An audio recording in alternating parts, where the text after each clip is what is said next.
Today is the start of a new year and the start of a new term for 3 Roanoke City Council members and newly elected Mayor Joe Cobb.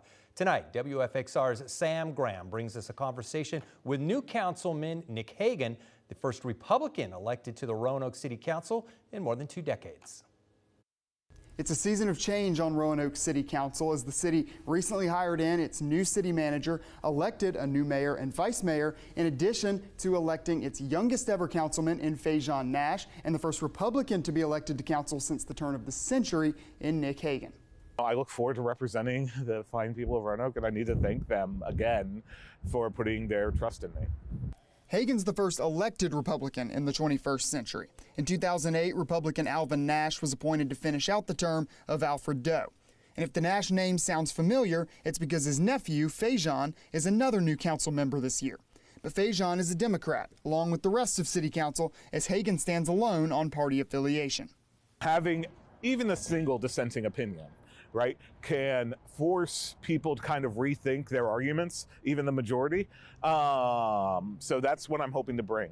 And Hagen ran on a platform of being that dissenting voice, a voice that, according to him, represents a large portion of the city that needs it. About 40% of people in Roanoke, or 40% of voters or so, haven't been represented on council for the last 20 some odd years. But don't take that to mean that Hagen is only looking out for one party. He's striving to improve the line of conversation between council and the city as a whole. That's the job. Like, you're trying to listen to people who, you know, like I said on election night, not just agree with you, but also those, especially those that don't agree with you. For Hagen, other top issues include homelessness, the city's mass rezoning plan, and trying to bring in new businesses. But first on the docket this year, we'll be taking a look at the city's budget and appointing someone to finish the 2 years left on Joe Cobb's council term after he was elected to be the city's next mayor.